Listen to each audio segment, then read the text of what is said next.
लड़ चुके हैं रणजीत सिंह गिल। बीजेपी नेता रणजीत सिंह गिल के घर विजिलेंस की रेड को लेकर सीएम नायब सिंह सैनी ने मान सरकार पर बोला हमला। लोगों का गुस्सा रणजीत सिंह गिल पर निकालने का लगाया आरोप। कहा लोगों को लॉलीपॉप देने में जुटे हैं सीएम मान। सीएम सैनी ने नव चयनित ग्रुप डी के कर्मचारियों को दिए नियुक्ति पत्र। पंचकुला के इंद्रधनुष ऑडिटोरियम में आयोजित कार्यक्रम में खेल मंत्री गौरव गौतम भी रहे मौजूद। सीएम ने कहा युवाओं को रोजगार देने के लिए सरकार प्रतिबद्ध। गुरुग्राम में केंद्रीय मंत्री मनोहर लाल ने प्रस्तावित किया जंगल सफारी का निरीक्षण। साथ में भूपेंद्र यादव और कैबिनेट मंत्री राव नरबीर सिंह भी रहे मौजूद। मां के नाम एक पेड़ कार्यक्रम में किया पौधारोपण। मानेसर नगर निगम के चुनाव का ऐलान। 5 अगस्त को सीनियर और डिप्टी मेयर का होगा चुनाव के चलते अधिकारियों की छुट्टियों पर लगी रोक। फिरोजपुर ग्रामीण से विधायक रजनीश दहिया हुए हादसे का शिकार। कार के सामने आवारा पशु आ जाने से बिगड़ा कार का संतुलन। विधायक की कार एक दुकान से टकराई। नेता प्रतिपक्ष राहुल गांधी का बड़ा आरोप। कहा कृषि कानूनों का विरोध करने पर मुझे धमकाने के लिए अरुण जेटली को भेजा गया था। मेरे खिलाफ कार्रवाई की दी गई धमकी।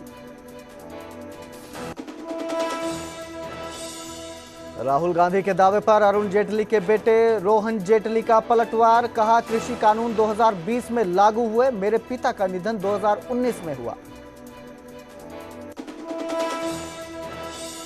कुरुक्षेत्र में कैथल एसीबी टीम की बड़ी कार्रवाई। रिश्वत लेते इरिगेशन डिपार्टमेंट का जूनियर इंजीनियर गिरफ्तार। पेमेंट रिलीज करने के लिए ठेकेदार से मांगी थी 10 लाख की रिश्वत। हेडलाइंस के प्रायोजक पतंजलि गाय का घी, मां का भरोसा, प्यार से परोसा।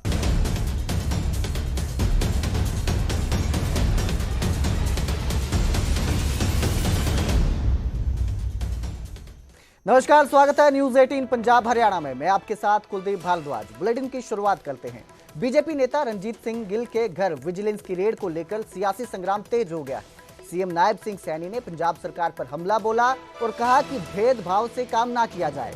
सीएम भगवंत मान लोगों को लॉलीपॉप देने के आरोप लगाए। सीएम भगवंत सिंह मान पर कहा केवल कुछ साल बचे हैं, कुछ अच्छा कर लो। लोगों ने नकार दिया है और गुस्सा इन पर निकाल रहे हैं। गुस्सा रणजीत सिंह पर क्यों निकाल रहे हो, तो ये सीएम नायब सिंह सैनी ने अब कहा है। आपको बता दें कल ही बीजेपी में रणजीत सिंह गिल जो है वो शामिल हुए थे, जिसके बाद उनके घर पे विजिलेंस की रेड पड़ी है। इस पर अब नायब सिंह सैनी ने ये वार किया है सीएम मान पर। उन्होंने पलटवार किया है, निशाना साधा है और कहा कि वो सिर्फ जनता को लॉलीपॉप दे रहे हैं। कुछ साल बचे हैं, इसमें अच्छे से काम कर लें। इस तरह बदले की राजनीति ना करें। लोगों ने नकार दिया है, गुस्सा इन पर निकाला जा रहा है।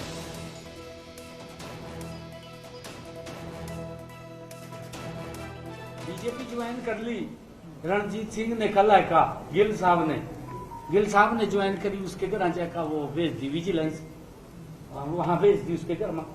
भाई तेरे के लिए पिछले 3-4 साल से था, जब तो तेन दिखाई नहीं दिया भी इसके पास विजिलेंस भेजनी है। उनने रात ज्वाइन करा, रात तो विजिलेंस पहुंचेगी। किस प्रकार से द्वेष भावना से ये सरकार काम कर रही है।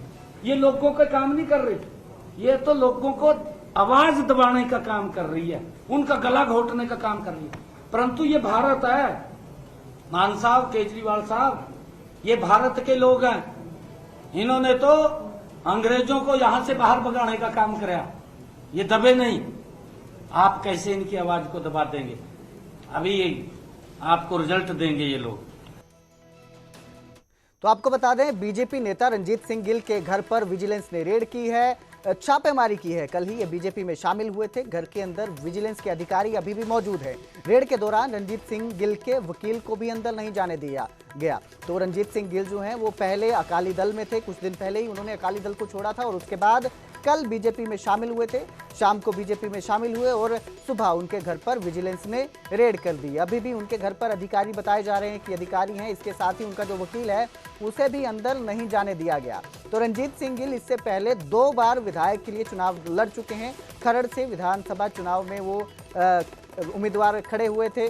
खरड़ से 2 बार विधानसभा चुनाव लड़े हैं अकाली दल से, लेकिन इसके बाद उन्होंने अकाली दल छोड़ा और जैसे ही बीजेपी का दामन थामा, सुबह उनके घर पर विजिलेंस ने रेड कर दी।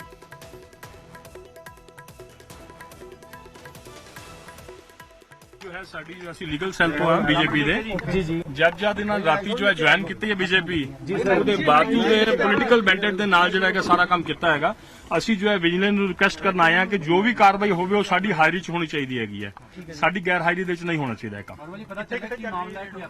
ਨਹੀਂ ਕੁਝ ਵੀ ਕੋਈ FIR ਨਹੀਂ ਹੈ, ਕੋਈ ਕੁਝ ਨਹੀਂ ਹੈ ਜੀ ਹਾਲ ਤੱਕ, ਸਿਰਫ ਜੋ ਹੈ ਪੋਲੀਟੀਕਲ ਮੈਂਡੇਟ ਹੈ ਇਹ। ਨਹੀਂ ਅੰਦਰ ਨਹੀਂ ਹੈ ਉਹ, ਬਿਲਕੁਲ ਸਰ ਐਦਾਂ ਹੀ ਹੈਗਾ। ਰਾਤੀ ਉਹਨਾਂ ਨੇ ਜੁਆਇਨ ਕੀਤੀ ਹੈ ਬੀਜੇਪੀ ਤੇ ਇਹ अर्ਲੀ ਮਾਰਨਿੰਗ ਇਹ ਕੰਮ ਹੋ ਗਿਆ ਹੈਗਾ। ਤਾਂ ਅਸੀਂ ਚਾਹੁੰਦੇ ਹਾਂ ਕਿ ਵਿਜੀਲੈਂਸ ਨੇ ਜੋ ਵੀ ਕਾਰਵਾਈ ਕਰਨੀ ਹੈ ਉਹ ਸਾਡੀ ਹਾਜ਼ਰੀ ਦੇ ਵਿੱਚ ਹੋਵੇ, ਠੀਕ ਹੈ, ਤੇ ਐਦਾਂ ਗੈਰ ਹਾਜ਼ਰੀ ਦੇ ਵਿੱਚ ਕੁਝ ਨਾ ਕੰਮ ਹੋਵੇ। 3 ਘੰਟੇ ਤਾਂ ਪਹਿਲਾਂ ਹੀ ਹੋ ਗਈ ਜੀ ਕਾਰਵਾਈ। ਹਲੇ ਅਸੀਂ ਇਹਦੇ ਬਾਰੇ ਕੁਝ ਕਹਿ ਨਹੀਂ ਸਕਦੇ ਜ਼ਿਆਦਾ ਵੀ ਕੀ ਕੁਝ ਚੱਲ ਰਿਹਾ ਹੈਗਾ, ਬਟ ਸਾਨੂੰ ਜੋ ਡਿਊਟੀ ਲੱਗੀ ਹੈ ਪਿੱਛੋਂ ਦੀ ਕਿ ਵੀ ਜੋ ਵੀ ਹੋਵੇ ਸਾਡੀ ਐਡਵੋਕੇਟ ਦੀ ਹਾਜ਼ਰੀ 'ਚ ਹੋਣਾ ਚਾਹੀਦਾ ਹੈਗਾ। ਅਸੀਂ ਉਸ ਕਰਕੇ ਇੱਥੇ ਆਏ ਹਾਂ, ਬਟ ਦੇਖੋ ਤੁਸੀਂ ਕਿ ਦਰਵਾਜ਼ਾ ਨਹੀਂ ਖੋਲਦੇ ਵਿਜੀਲੈਂਸ ਡਿਪਾਰਟਮੈਂਟ, ਤੇ ਇਹ ਗਲਤ ਗੱਲ ਹੈ ਇਹਨਾਂ ਦੀ।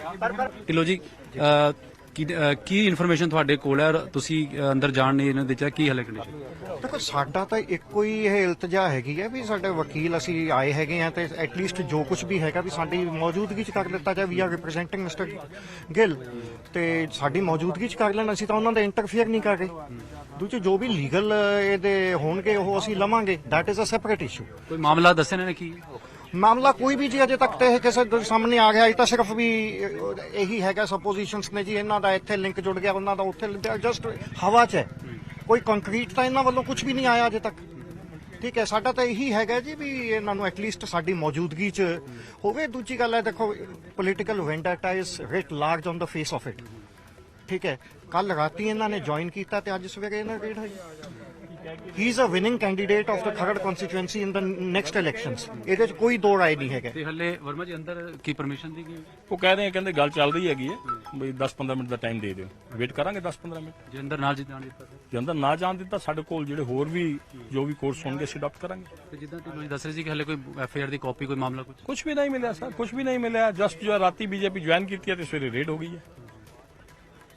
ਇਹ ਤਾਂ ਜੋ ਸਰਕਾਰ ਦਾ ਧੱਕਾ ਹੈਗਾ, ਐਸਾ ਨਹੀਂ ਹੋਣਾ ਚਾਹੀਦਾ ਬਿਲਕੁਲ ਵੀ। ਕੋਈ ਤੁਸੀਂ ਨੋਟਿਸ ਦਿਓ। बीजेपी कार्यकारी प्रधान आशीष शर्मा ने कहा भी टीम जाएगा। बिल्कुल जी, बिल्कुल बिल्कुल। तो वहीं गिल के घर पर रेड को लेकर सियासी संग्राम भी तेज हो गया। बीजेपी और आप के बीच घमासान शुरू हो गया है और दोनों एक दूसरे पर वार पलटवार कर रहे हैं कि जिस नेता ਨੂੰ ਆਮ ਆਦਮੀ ਪਾਰਟੀ 'ਚ ਸ਼ਾਮਿਲ ਕਰਨ ਲਈ ਪਿਛਲੇ ਕਈ ਦਿਨਾਂ ਤੋਂ ਦਬਾਅ ਬਣਾਇਆ ਜਾ ਰਿਹਾ ਸੀ, ਜਦੋਂ ਉਹਨੇ ਤੈਅ ਕੀਤਾ ਆਪਣੇ ਹਲਕੇ ਦੇ ਲੋਕਾਂ ਦੀ ਆਵਾਜ਼ ਨੂੰ ਸੁਣ ਕੇ ਕਿ ਮੈਂ ਭਾਰਤੀ ਜਨਤਾ ਪਾਰਟੀ ਦੇ ਨਾਲ ਜਾਣਾ ਹੈ, ਮੈਂ ਪੰਜਾਬ ਦੀ ਤਰੱਕੀ ਲਈ ਮੋਦੀ ਸਾਹਿਬ ਦਾ ਸਾਥ ਲੈਣਾ ਹੈ, ਤੇ ਸਵੇਰੇ ਵਿਜੀਲੈਂਸ ਦੀਆਂ ਟੀਮਾਂ ਉਹਦੇ ਘਰ ਰੇਡ ਕਰਨ ਲਈ ਪਹੁੰਚ ਗਈਆਂ। ਆਮ ਆਦਮੀ ਪਾਰਟੀ ਸਰਕਾਰ ਦੀ ਜਿਹੜੀ ਸਿਆਸੀ ਬਦਲਾਖੋਰੀ ਦੀ ਨੀਤੀ ਹੈ, ਇਸ ਨੀਤੀ ਦੀ ਭਾਰਤੀ ਜਨਤਾ ਪਾਰਟੀ ਸਖਤ ਸ਼ਬਦਾਂ 'ਚ ਨਿਖੇਧੀ ਵੀ ਕਰਦੀ ਹੈ ਔਰ ਸਰਕਾਰ ਨੂੰ ਚੇਤਾਵਨੀ ਵੀ ਦਿੰਦੀ ਹੈ ਕਿ ਇਸ ਪ੍ਰਕਾਰ ਦੀ ਏਜੰਸੀਆਂ ਦੀ ਦੁਰਵਰਤੋਂ ਕਰਕੇ ਆਪਣੇ ਰਾਜਨੀਤਿਕ ਹਿੱਤਾਂ ਲਈ ਉਹ ਪੰਜਾਬ 'ਚ ਰਾਜ ਨਹੀਂ ਕਰ ਪਾਏਗੀ। ਪੰਜਾਬ ਦੇ ਲੋਕ ਨਾ ਦਬਦੇ ਆ ਨਾ ਡਰਦੇ ਆ। ਇਹ ਮਜੀਠੀਆ ਸਾਹਿਬ ਦੇ ਕੇਸ ਦੇ ਵਿੱਚ ਵਿਜੀਲੈਂਸ ਬਿਊਰੋ ਲਗਾਤਾਰ ਜਾਂਚ ਕਰ ਰਹੀ ਹੈ ਔਰ ਉਸ ਜਾਂਚ ਦੀਆਂ ਸੂਈਆਂ ਕੁਝ ਲੀਡ ਜਿਹੜੀਆਂ ਨੇ ਜਦੋਂ ਰਣਜੀਤ ਸਿੰਘ ਗਿੱਲ ਵੱਲ ਵਧੀਆਂ ਤਾਂ ਰਾਤੋਂ ਰਾਤ ਅੱਧੀ ਰਾਤ ਨੂੰ ਜਿਹੜਾ ਹੈਗਾ ਉਸ ਨੂੰ ਬੀਜੇਪੀ ਜੁਆਇਨ ਕਰਾ ਲਈ ਜਾਂਦੀ ਹੈਗੀ ਹੈ। ਹੁਣ ਸਵਾਲ ਇਹ ਪੈਦਾ ਹੁੰਦਾ ਆ ਕਿ ਐਡਾ ਵੱਡਾ ਲੀਡਰ ਹੋਵੇ, ਠੀਕ ਹੈ ਨਾ, ਉਹਨੂੰ ਰਾਤੋਂ ਰਾਤ ਬੀਜੇਪੀ ਜੁਆਇਨ ਕਰਨ ਦੀ ਜਾਂ ਬੀਜੇਪੀ ਜੁਆਇਨ ਕਰਾਉਣ ਦੀ ਜ਼ਰੂਰਤ ਕੀ ਪੈ ਗਈ? ਪੱਕਾ ਬੀਜੇਪੀ ਦੇ ਲੀਡਰ ਨੇ ਕਿਹਾ ਹੋਵੇਗਾ ਕੋਈ ਗੱਲ ਨਹੀਂ, ਜੇ ਸੂਈਆਂ ਤੇਰੇ ਵੱਲ ਨੇ ਤਾਂ ਅਸੀਂ ਬਚਾ ਲਵਾਂਗੇ ਤੈਨੂੰ। ਉਸ ਤੋਂ ਪਹਿਲਾਂ ਵੀ ਤੁਸੀਂ ਦੇਖੋ ਜਦੋਂ ਮਜੀਠੀਆ ਸਾਹਿਬ ਦੇ ਖਿਲਾਫ ਜਿਹੜਾ ਹੈਗਾ ਈਡੀ ਦੀ ਰੇਡ ਹੁੰਦੀ ਸੀ ਤਾਂ ਈਡੀ ਦੀ ਰੇਡ ਕਿਤੇ ਰੋਕੀ ਸੀ? बीजेपी की सरकार ने रोकी सी। उधर राष्ट्रीय अल्पसंख्यक आयोग के अध्यक्ष इकबाल सिंह लालपुरा ने रंजीत सिंह गिल के घर विजिलेंस की रेड को बदले की कार्रवाई और राजनीति करार दिया है। रंजीत गिल कल तक अपने घर पे ही थे, रात को भारतीय जनता पार्टी ज्वाइन की। अब कौन सी नई इन्फॉर्मेशन आ गई जिसके कारण जिहदे करके उन्होंने पुलिस ने उत्थे रेड करना शुरू करता। पंजाब दे विच पिछले 23-24 साल तो ये राजनीतिक आगूआं नूं साथियां नूं तंग करन दा, मुकदमे दर्ज करन दा एक गलत रिवाज पिया होया। 2002 ਚ ਜਿਹੜੇ ਲੋਕਾਂ ਨੇ ਉਸ ਵੇਲੇ ਸਰਦਾਰ ਪ੍ਰਕਾਸ਼ ਸਿੰਘ ਬਾਦਲ ਤੇ ਉਹਨਾਂ ਦੇ ਪਰਿਵਾਰ, ਉਹਨਾਂ ਦੇ ਖਿਲਾਫ ਮੁਕੱਦਮਾ ਦਰਜ ਕੀਤਾ ਪੁਲਿਸ ਵਾਲਿਆਂ ਨੇ, ਅਫਸਰਾਂ ਨੇ, ਵਿਜੀਲੈਂਸ ਵਾਲਿਆਂ ਨੇ, ਉਹ ਆਪ ਹੀ ਗਵਾਹੀ ਤੋਂ ਮੁੱਕਰ ਕੇ ਬਰੀ ਕਰਾਏ ਔਰ ਅੱਗੇ ਤੋਂ ਅੱਗੇ ਚੱਲਦੇ ਰਹੇ। ਇਹ ਜਿਹੜਾ ਸਿਸਟਮ ਹੈ, ਮੈਂ ਅੱਗੇ ਵੀ ਇਹ ਗੱਲ ਕੀਤੀ ਹੈ ਕਿ ਸਰ ਭਗਵੰਤ ਸਿੰਘ ਜੀ, ਇਹ ਲੜੀ ਤੋੜਨ ਵਾਲੀ ਹੈ, ਇਹ ਕੰਮ ਬੰਦ ਕਰਨ ਵਾਲਾ। ਤੁਸੀਂ ਵਾਅਦਾ ਕਰਕੇ ਆਏ ਸੀ ਕਿ ਅਸੀਂ ਬਦਲੀਖੋਰੀ ਨਹੀਂ ਕਰਾਂਗੇ, ਭ੍ਰਿਸ਼ਟਾਚਾਰ ਦੇ ਅਸੀਂ ਵੀ ਵਿਰੁੱਧ ਹਾਂ, लेकिन बदलाखोरी भ्रष्टाचार तो भी माड़ी है जड़ी। और अब बात हरियाणा सरकार के मिशन रोजगार की, जिसके तहत सीएम सैनी ने नव चयनित कर्मचारियों को नियुक्ति पत्र दिए। ग्रुप डी के कर्मचारियों के बीच सीएम सैनी ने नियुक्ति पत्र बांटे। पंचकुला के इंद्रधनुष ऑडिटोरियम में भव्य कार्यक्रम का आयोजन किया गया, जहां पर खेल मंत्री गौरव गौतम भी मौजूद रहे। कालका विधानसभा से विधायक शक्ति रानी शर्मा, पूर्व स्पीकर ज्ञानचंद गुप्ता भी मौजूद रहे। इस मौके पर सीएम सैनी ने कहा कि उनकी सरकार युवाओं को रोजगार देने के लिए प्रतिबद्ध है।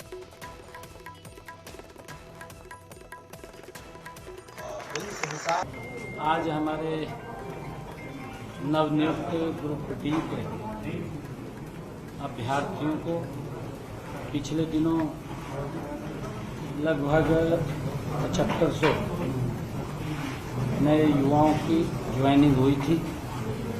आज उनका नियुक्ति पत्र दिए गए हैं।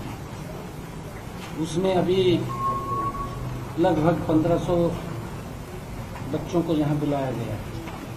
अभी दूसरे फेज के अंदर एक कार्यक्रम और होगा। मैं सभी नवनियुक्त अभ्यर्थियों को बहुत बहुत बधाई और शुभकामनाएं देता हूँ।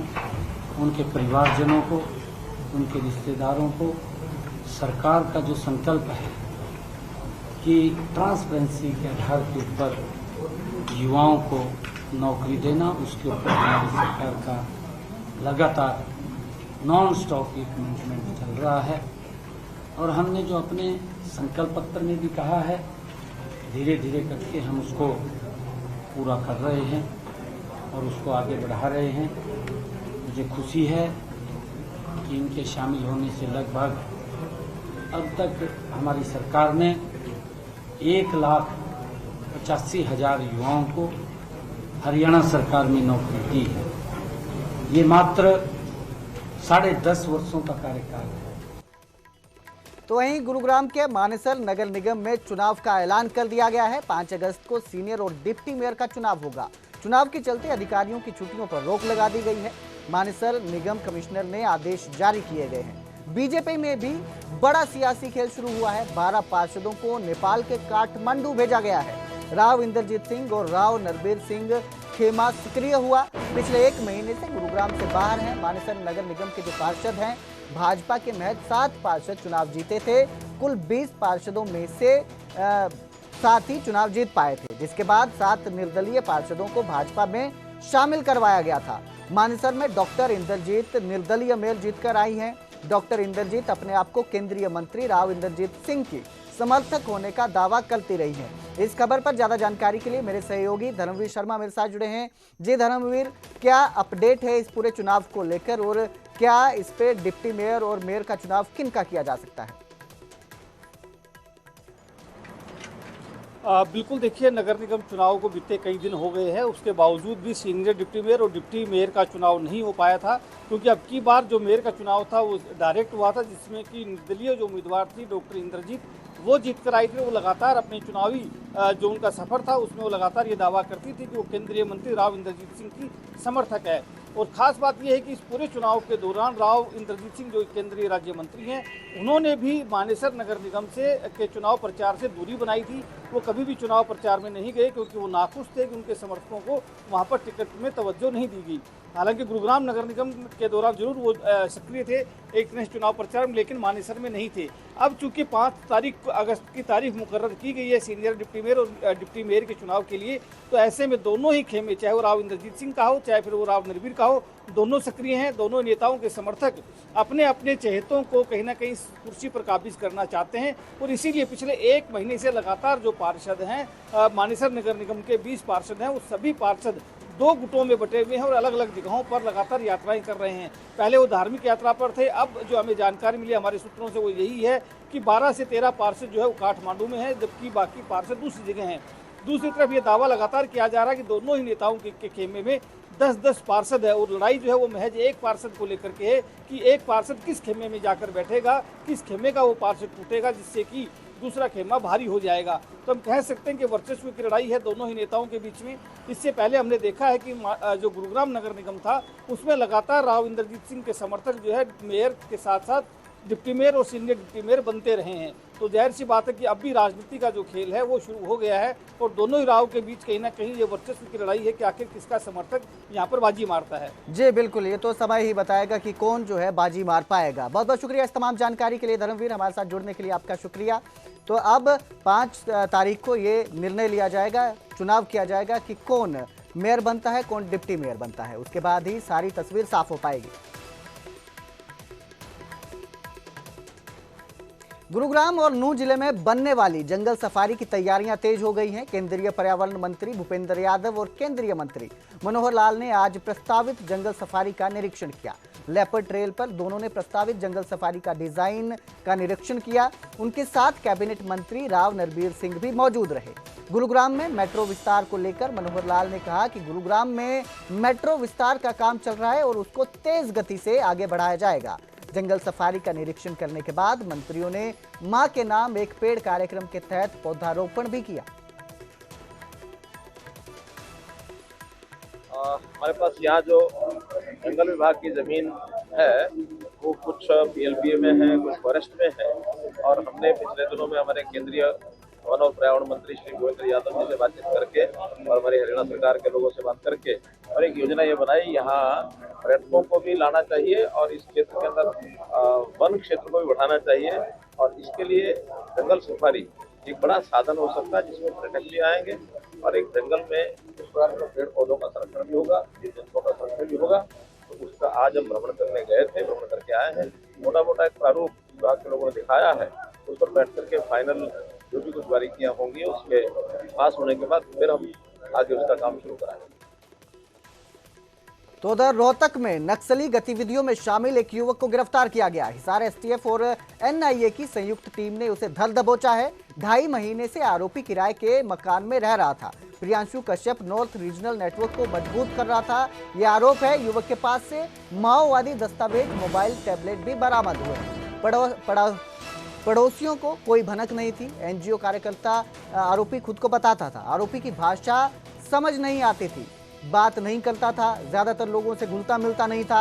एनआईए पूरे मामले की गहनता से जांच कर रही है, पूछताछ कर रही है।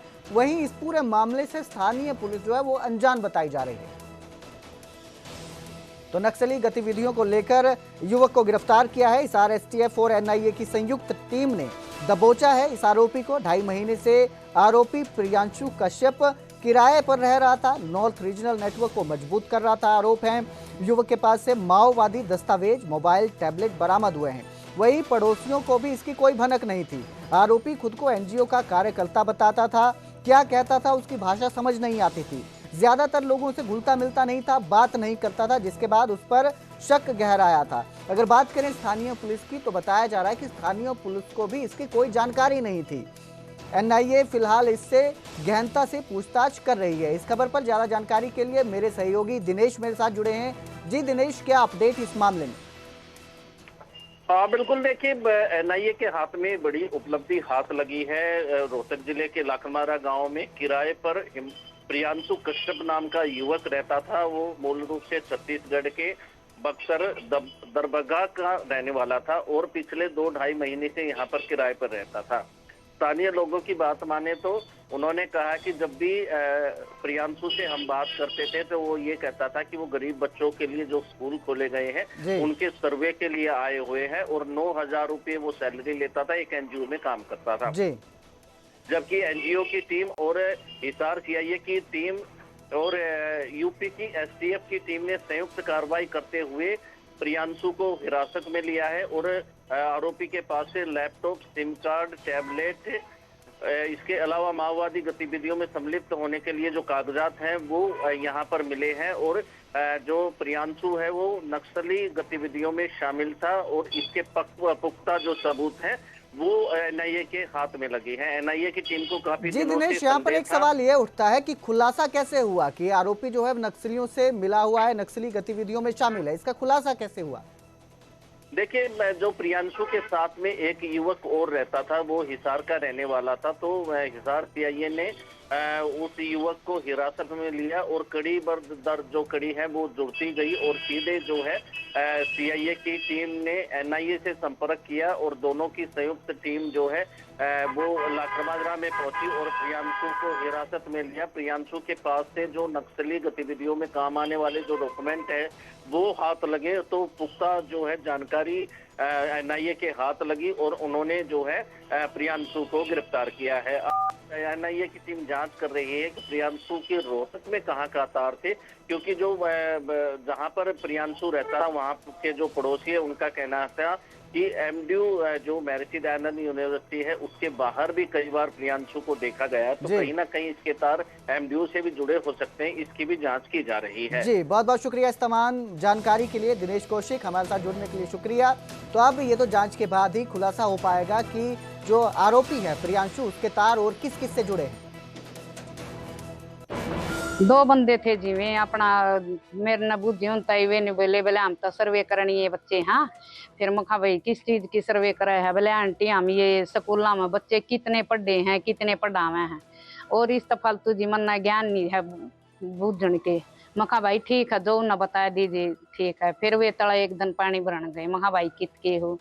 एक तो बिहारी था जी, वो नहीं बोला मैं तो आंटी जींद का दिल्ली का हूँ। जो एक लोकल था वो नहीं बोला आंटी मैं बोला जींद का। मैं बोली मैं कहा भाई तमाड़े के करना आए? बोला आंटी मारा यो सर्वे का काम है। बोला मारा रोहतक एरिया मारा है यो एरिया। तो उधर फतेहाबाद में स्कूल पहुंचने के लिए छात्र दीवार फांदते हैं। स्कूल के बाहर पानी जमा हो चुका है, खतरा बना हुआ है। छात्र पिलर से फिसलकर स्कूल पहुंचने को मजबूर हैं। पेरेंट्स में रोष, बच्चों की सुरक्षा पर सवाल उठ रहे हैं। स्कूल मैनेजमेंट ने प्रशासन पर अनदेखी का आरोप लगाया। 15 दिन पहले भी ऐसी स्थिति थी। निकासी चैम्बर ऊंचे हैं, पानी दिन भर जमा रहता है, जिसकी वजह से छात्र मजबूर हैं दीवार फांदकर स्कूल में आने जाने के लिए। आप देख सकते हैं तस्वीरें आपकी स्क्रीन पर है किस तरह से जल जमाव हुआ है, हर तरफ पानी दिखाई दे रहा है। प्रशासन की अनदेखी है जिससे जो अभिभावक हैं बच्चों के उनमें भी रोष देखने को मिल रहा है।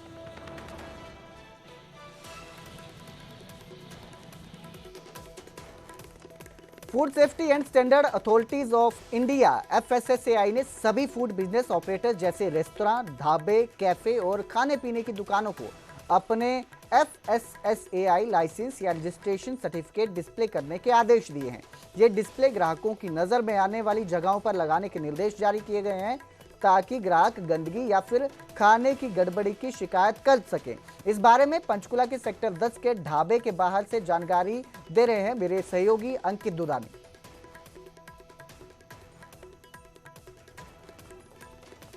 हम पंचकुला के सेक्टर 10 में मौजूद हैं। आप देख सकते हैं कि यहाँ ढाबे हैं, कई ढाबे हैं यहाँ।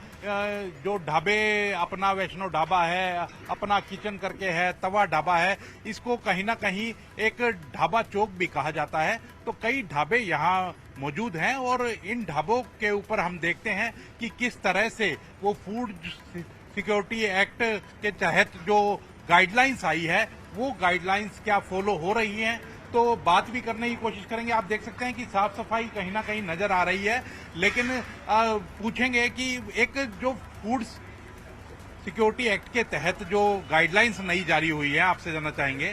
तो उसमें कहा गया है कि जो आपका फूड सिक्योरिटी रजिस्ट्रेशन है वो आपने लगा रखा है?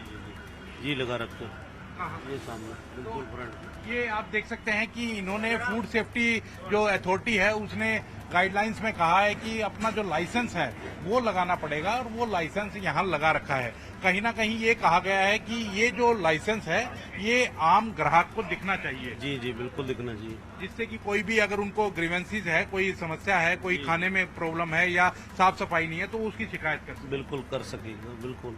तो ये कस्टमर का राइट है। तो बिल्कुल आप देख सकते हैं कि कस्टमर का राइट है, वो खुद ही कह रहे हैं कि, और फूड जो सिक्योरिटी एक्ट के तहत जो सेफ्टी एजेंसी है, जो अथॉरिटी है, उसने ये गाइडलाइंस जारी की हैं और यहाँ जो भी खाने पीने के लिए आता है तसल्ली से बैठ करके खा सकते हैं। सारी व्यवस्थाएं की गई है। साफ सफाई हालांकि यहाँ पूरी तरह से दिख रही है, लेकिन अगर कहीं साफ सफाई नहीं है तो फिर उसके ऊपर शिकायत की जा सकती है कि क्योंकि कई बार ग्राहक अपने आप में ठगा हुआ महसूस करता है कि खाना अच्छा नहीं होता है या साफ सफाई नहीं होती है, तो वो शिकायत कहाँ करे। और उसके साथ ही QR कोड स्कैन करके और वो अपना शिकायत दर्ज कर सकता है। तो अब जो नई गाइडलाइंस आई है फूड अथॉरिटी ऑफ इंडिया की, तो वो यहाँ फॉलो होती हुई नजर आ रही है। और ग्राहकों के लिए ऐसा नहीं है कि आप होटल या रेस्टोरेंट में जाएंगे तब ही ये आपको शिकायत करने को मिलेगी अगर वहाँ अच्छी चीज नहीं है। ऑनलाइन अगर कोई आप फूड ऑर्डर करते हैं तो उसके अंदर भी वहाँ जो उन्होंने उनका रजिस्ट्रेशन है तो वो भी दर्शाना पड़ेगा, जिससे कि अगर ऑनलाइन फूड भी अगर खराब स्थिति के अंदर आता है या अच्छा नहीं आता है तो उसकी भी शिकायत की जा सके। तो उधर सोनीपत में बड़ा हादसा हो गया। श्रद्धालुओं से भरे कैंटर से ट्रक टकराया है। हादसे में एक श्रद्धालु की मौके पर मौत हो गई, वहीं 4 श्रद्धालु गंभीर रूप से घायल बताए जा रहे हैं।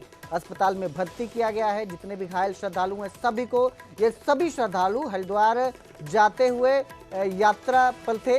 हादसा गांव बड़ी के पास नेशनल हाईवे 44 पर हुआ है।